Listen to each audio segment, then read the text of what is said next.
കണി കാണും നേരം കമലാനേത്രൻ്റെ നിറമേറും മഞ്ഞത്തുകിൽ ചാർത്തി കനകക്കിങ്ങിണി വളകൾ മോതിരം അണിഞ്ഞു കാണേണം ഭഗവാനെ.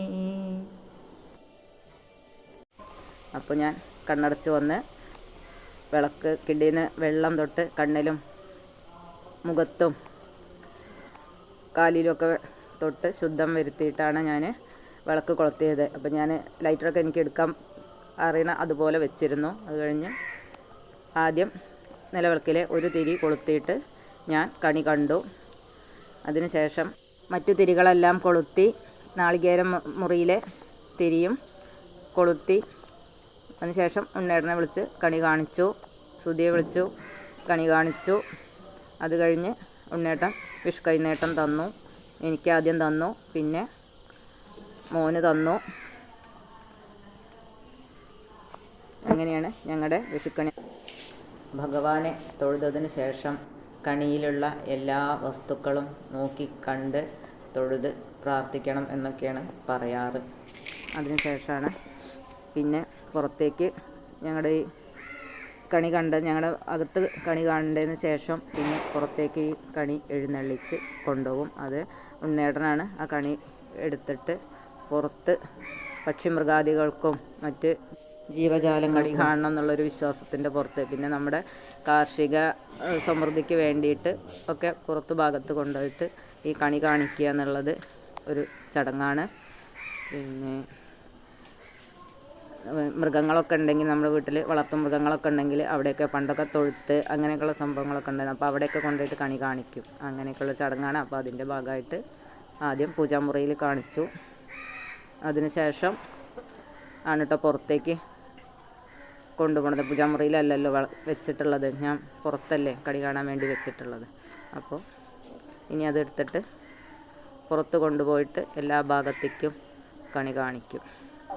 ഇതൊക്കെ ഓരോ പ്രദേശങ്ങളിലുള്ള ചടങ്ങുകളാണ് കേട്ടോ. എല്ലാ ഭാഗത്തും ഇതുപോലെയൊന്നും ഉണ്ടാവില്ല. ഞങ്ങളുടെ ഭാഗത്ത് ഇങ്ങനെയൊക്കെയാണ്. അപ്പോൾ അതിനനുസരിച്ചൊക്കെ ഞങ്ങൾ ചെയ്ത് ശീലിച്ചതുകൊണ്ട് ഇത്തരം കാര്യങ്ങളൊക്കെ ചെയ്യുന്നു എന്ന് മാത്രം.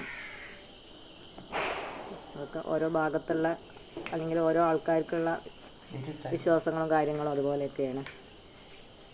പിന്നെ കണി കണ്ടതിന് ശേഷം പടക്കം പൊട്ടിച്ചു, പൂത്തിരി കത്തിച്ചു, പിന്നെ കുറേ പൂവ് അങ്ങനത്തെ കുറേ സംഭവങ്ങളൊക്കെ ഉണ്ടായിരുന്നു. അതൊക്കെ ഞങ്ങൾ കത്തിച്ചു. പ്രാവശ്യം ഓലപ്പടക്കമാണ് വാങ്ങിയിട്ടുണ്ടായിരുന്നത് കേട്ടോ. മറ്റേ മാലപ്പടക്കം എന്ന് പറയുന്ന ആ പടക്കൊന്നും ഇപ്രാവശ്യം ഉണ്ടടം കൊടുന്നില്ല. കുറേ ഓലപ്പടക്കം മാത്രമാണ് ഉണ്ടായിരുന്നത്. അപ്പോൾ സുധി പടക്കം പൊട്ടിക്കുന്നുണ്ട്. പുറത്ത് കൊണ്ടുപോയി കണി കാണിക്കൽ ആദ്യം തെക്കോട്ടും വടക്കോട്ടും പടിഞ്ഞാറോട്ടും അങ്ങനെ എല്ലാ വശത്തേക്കും കാണിക്കും. നമ്മൾ വീട്ടിൻ്റെ മുൻപിന്ന് കൊണ്ടുവരുമ്പോൾ കിഴക്കോട്ടാണ്, പിന്നെ എല്ലാ വശങ്ങളിലേക്കും കാണിക്കും. അങ്ങനെയാണ് അതിൻ്റെ ഒരു ചടങ്ങ്. അപ്പോൾ ഇത്രയും ഇതിൽ അല്ലെങ്കിൽ തിരി കത്തുന്നത് കൊണ്ടാണ് ഞാനെടുക്കാതെ ഉണ്ണേട്ടൻ എടുത്തത്. എല്ലാ കൊല്ലം ഉണ്ണേട്ടൻ തന്നെ എടുക്കുക. അപ്പോൾ അത്രയും അത് നാളികേര മുറിയിലുള്ള തിരി ആളി കത്തുമ്പോൾ ഉണ്ണേട്ടൻ പേടിയാണ്. അപ്പോൾ എന്നെ കൊണ്ട് എടുപ്പിക്കില്ല. ഉണ്ണേട്ടൻ തന്നെയാണ് അതെടുത്ത് കാണിക്കാറ്. ഞാൻ പറയും ഞാനെടുത്ത് കാണിക്കാമെന്നൊക്കെ ഞാൻ പറയും. അപ്പോൾ ഒന്നാം തീയതി ആയിട്ട് തന്നെ എൻ്റെ മനസ്സമാധാനം കളയാൻ ഞാനില്ല എന്ന് പറയും ഉണ്ണേട്ടൻ. എന്നിട്ട് ഉണ്ണേട്ടൻ തന്നെയാണ് എല്ലാ വർഷവും എടുത്ത് കാണിക്കുക. ഞാൻ വെറുതെ ചോദിക്കും ഞാൻ എടുക്കണമെന്ന്. അപ്പോൾ സമ്മതിക്കില്ല. എല്ലാ കൊല്ലം ഉണ്ണേട്ടൻ തന്നെയാണ് എടുക്കാറ്. കൈനീട്ടം തരണേന് വെറ്റില, അടയ്ക്ക അതിൻ്റെ ഉള്ളിലാണ് പണം വെച്ചിട്ട് കൈനീട്ടം തരാറ്.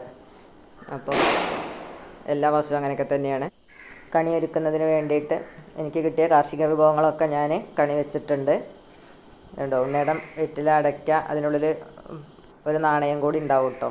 അങ്ങനെയാണ് തരാറ്. അപ്പോൾ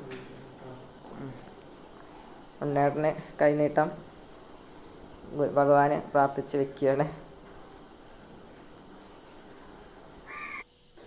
കുറച്ചും കൂടെ പടക്കം ഇരിക്കുന്നുണ്ട്, അത് പൊട്ടിക്കണം.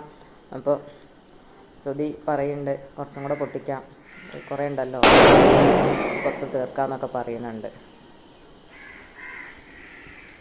അപ്പോൾ പൂവും ചക്രമൊക്കെ കുറച്ച് കത്തിച്ചു.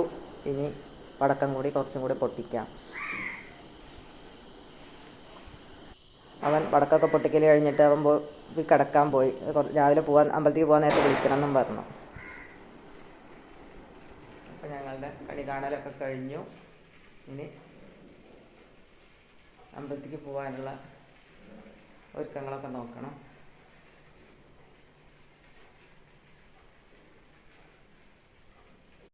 അപ്പോൾ ഞങ്ങളുടെ അടുത്തുള്ള അമ്പലത്തിലുണ്ട് വിഷുക്കണി. അപ്പോൾ അതും കൂടെ പോയിട്ട് തൊഴണം. അപ്പോൾ ഇനി അമ്പലത്തിൽ പോകാനുള്ള ഒരുക്കങ്ങളൊക്കെ നോക്കട്ടെ. കുറച്ച് കഷ്ണങ്ങളൊക്കെ മുറിച്ച് വെച്ചതിന് ശേഷം അമ്പലത്തേക്ക് പോകാനുള്ള ഒരുക്കങ്ങൾ നോക്കാം. പിന്നെ വന്നാൽ പാചകം തുടങ്ങാമല്ലോ. അമ്പലത്തിലൊക്കെ പോയി വന്നതിന് ശേഷം നേരത്തെ അവിടെ പൂജ കഴിയുമെന്ന് പറഞ്ഞിട്ടുണ്ട്. അപ്പോൾ അത് കഴിഞ്ഞ് വന്നിട്ട് വേണം പാചകം നോക്കാൻ. അപ്പോൾ കഷ്ണങ്ങളൊക്കെ കുറച്ച് മുറിച്ച് വയ്ക്കുക, നാളികേരം കുറച്ച് ചിരവി വയ്ക്കുക, ഇങ്ങനത്തെ ജോലികളൊക്കെ കുറച്ച് ചെയ്ത് തീർക്കാമെന്ന് വിചാരിക്കുകയാണ്. പിന്നെ ഏതായാലും ഒരു 6:30 ആയതിനു ശേഷമാണ് അമ്പലത്തേക്ക് പോകാൻ തുടങ്ങണുള്ളൂ. അപ്പോൾ അതിന് മുന്നേ കുറച്ച് കാര്യങ്ങളൊക്കെ പാചകത്തിനുള്ള കുറച്ച് കാര്യങ്ങളൊക്കെ ചെയ്ത് വെക്കാമെന്ന് വിചാരിക്കുകയാണ്. അപ്പോൾ ഞാൻ അമ്പലത്തേക്ക് പോവുകയാണ്. ഉണ്ണേട്ടൻ കുറച്ച് നേരത്തെ തന്നെ പോയിട്ടുണ്ട്. സുധി റെഡിയായി വരുന്നതേ ഉള്ളൂ. അമ്മ നടന്നോളൂ എന്ന് പറഞ്ഞു. അപ്പോൾ ഞാൻ മുന്നേ പോന്നു.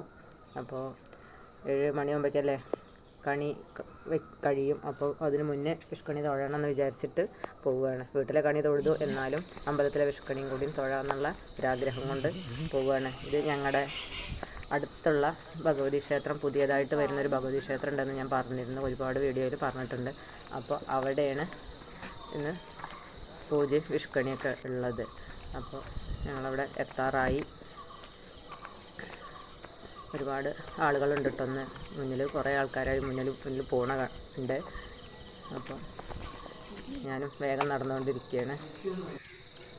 അപ്പോൾ വിഷുക്കണി തൊഴുതു, നട അടച്ചു. അതിനുശേഷം വീണ്ടും തൊഴുതു. പ്രസാദത്തിന് വേണ്ടി എല്ലാവരും കാത്തു നിൽക്കുകയാണ്. നട അടച്ച് തുറന്നതേ ഉള്ളൂ. അപ്പോൾ പ്രസാദം വാങ്ങിയിട്ട് പിന്നെ പായസ നിവേദ്യമുണ്ട്. അപ്പോൾ അതും കൂടെ പ്രസാദമായിട്ട് വാങ്ങണം. ഇന്ന് സാധാരണത്തേലും അധികം ആൾക്കാരുണ്ട് അമ്പലത്തിൽ. അത്ര നേരത്തെ ഇട്ട് പോലും ഒരുപാട് പേരുണ്ടെന്ന് അമ്പലത്തിലൊക്കെ പോയി വന്നതിന് ശേഷം പെട്ടെന്ന് ചായയും പലഹാരമൊക്കെ ഉണ്ടാക്കി പിന്നെ സദ്യകളൊക്കെ ഉണ്ടാക്കാൻ വേണ്ടിയിട്ട് വേഗം നിൽക്കുകയായിരുന്നു. അപ്പോൾ അതുകൊണ്ട് വേറെ വീഡിയോ ഒന്നും ഞാൻ പിടിക്കാനൊന്നും നിന്നില്ല. രാവിലത്തെ ചായയും പലഹാരം അങ്ങനത്തെ കാര്യങ്ങളൊന്നും വീഡിയോ എടുത്തില്ല. പിന്നെ ഊണിനുള്ള സംഭവങ്ങളൊക്കെ തയ്യാറാക്കണ്ടേ വിചാരിച്ചിട്ട് പെട്ടെന്ന് അതൊക്കെ ചെയ്യാൻ വേണ്ടിയിട്ട് നിന്നു. എല്ലാ വിഭവങ്ങളും ഞാൻ ഉണ്ടാക്കി. പാൽപ്പായസമാണ് ഉണ്ടാക്കിയത്. മറ്റേ അമ്പലത്തിൽ നിന്ന് കിട്ടിയ കഠിന പായസമുണ്ട്. പിന്നെ എല്ലാ വിഭവങ്ങളും ഞാൻ ഉണ്ടാക്കുകയും ചെയ്തു. അപ്പോൾ ഇതാണ് ഞങ്ങളുടെ സദ്യ. സുധി ഉണ്ടായിരുന്നൊക്കെ കഴിക്കാൻ ഇരിക്കുന്നുണ്ട്. അപ്പോൾ അവർക്ക് വിളമ്പിയിട്ട് ഞാനും ഇരിക്കും. അപ്പോൾ അവർക്ക് ആദ്യം വിളമ്പട്ടെ. അപ്പോൾ ഉണ്ണേട്ടൻ സുധീനെ വെയിറ്റ് ചെയ്യാണ്. ഉണ്ണേട്ടൻ കഴിക്കാൻ വന്നിരിക്കുന്നുണ്ട്. സുധീനെ വെയിറ്റ് ചെയ്തുകൊണ്ടിരിക്കുകയാണ്.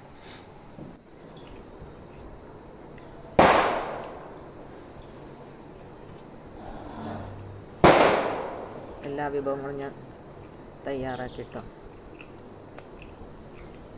പാചകമൊക്കെ തുടങ്ങിയാൽ പെട്ടെന്ന് കഴിയും. പിന്നെ കുറച്ച് പേർക്കുള്ളതല്ലേ വേണ്ടുള്ളൂ. കഷ്ണമൊക്കെ കുറച്ചല്ലേ വേണ്ടു. പിന്നെ ഞാൻ അമ്പലത്തിൽ പോകുന്നതിന് മുന്നേ കഷ്ണമൊക്കെ കുറച്ച് മുറിച്ച് വെച്ചതുകൊണ്ട് പെട്ടെന്ന് പിന്നെ കുക്കിങ്ങും ചെയ്താൽ മതിയായിരുന്നു. അതുകൊണ്ട് വേഗം ആയി കിട്ടി.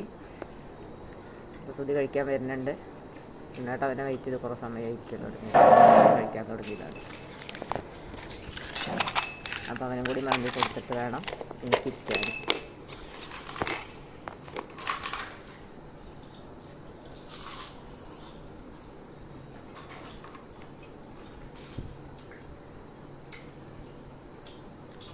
എല്ലാവരും അമ്പലത്തിലൊക്കെ പോയി വന്നിട്ടാണ് ചായയൊക്കെ കഴിച്ചത്. അപ്പോൾ പിന്നെ അത്ര ആയിരിക്കും വിശപ്പ് കുറവാണെന്നൊക്കെ പറയാം. നേരം ഇപ്പോൾ 12:30 മണിയല്ലേ ആയിട്ടുള്ളൂ. അപ്പം വിശപ്പ് കുറവാണെന്നൊക്കെ പറയാം.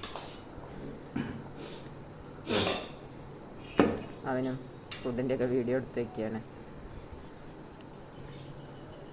കഷ്ണം മുറിച്ചതുകൊണ്ടാണ് കേട്ടോ പെട്ടെന്ന് ആയി കിട്ടിയത്. പിന്നെ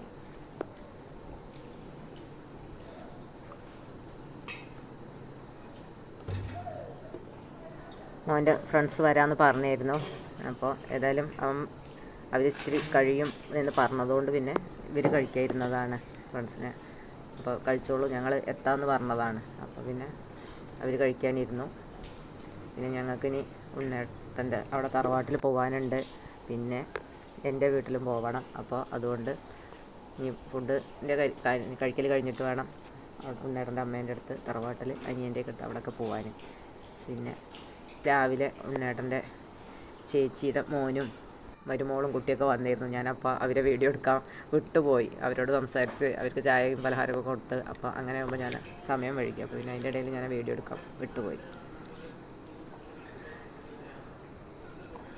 ഇനി ഉച്ചയ്ക്ക് ശേഷം ഉണ്ണേട്ടൻ്റെ അനിയത്തിമാരൊക്കെ വരുന്നുണ്ടാവും.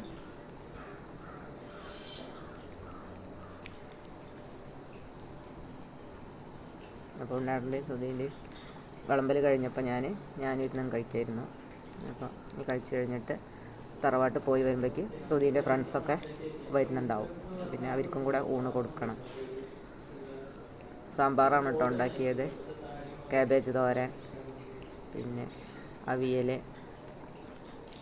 ഓലൻ, മാമ്പഴ പുളിശ്ശേരി എല്ലാം ഉണ്ടാക്കിയിട്ടുണ്ട്. പിന്നെ സംഭാരം. അങ്ങനെ എല്ലാവരും ഊണ് കഴിച്ചു എന്ന് വിചാരിക്കണം. വിഷുസദ്യ. അപ്പോൾ ഞങ്ങളും കഴിക്കട്ടെ. അപ്പോൾ ഒരിക്കൽ കൂടി എല്ലാവർക്കും വിഷുദിനാശംസകൾ. ഇനി മറ്റൊരു വീഡിയോ ആയിട്ട് വീണ്ടും കാണാം.